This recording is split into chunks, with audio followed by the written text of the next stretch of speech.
And even more news when it comes to the Galaxy Unpacked event from Samsung. So remember we heard that the 5th of August was the Unpacked event. Well, that seems to be confirmed by a number of different sources now.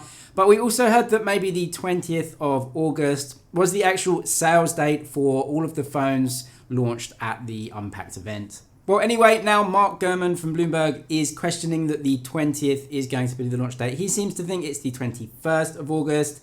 As I said before, these dates, maybe we can take them as a guide and not absolutely fact. But further to this, he actually says that that is the sales date for just one of the phones and that the other two are being launched after that. What he's talking about is the Note 20, the Note 20 Plus or Ultra, the top end model, and then the Galaxy Z Flip 5G, which is another new phone coming, just an upgrade to the Z Flip with 5G connectivity. He says that two of them, so that would be the Z Flip and also the Galaxy Note 20 top end edition, may come at a slightly later date than the low or base model Note 20. Anyway, no biggie with all of this. A few days here and there is irrelevant anyway.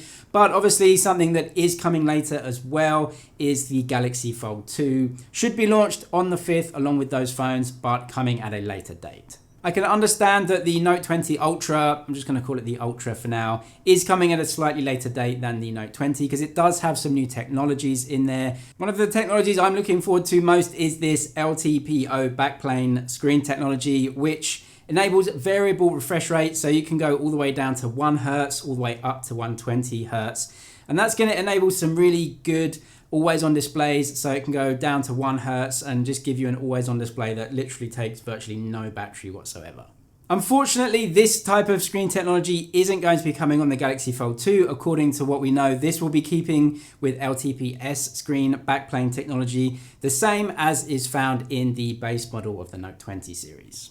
Also in the news, we do get some images of some cases that have been made for both the Note 20 and the bigger brother, the Ultra. So this does confirm a lot of the design that we've seen in some leaked CAD renders as well. Case makers usually don't make cases without knowing the design, otherwise it's just a complete waste of money for them to do a big run on cases. So we can see here a couple of things confirmed. One is the bigger camera bump, definitely bigger than the Note 10 series, more in line with what we see in the S20 series, but actually not as big as the S20 Ultra, a little bit more subtle. It also tells us one other thing as well, and that the Note 20, the base model, will indeed have a flat display. We've heard all of those rumors and everything is pointing towards a truly flat display on that phone. And these cases also confirm that. You can see the sides of the case go right up to the edge, and that's a giveaway that it's a flat display.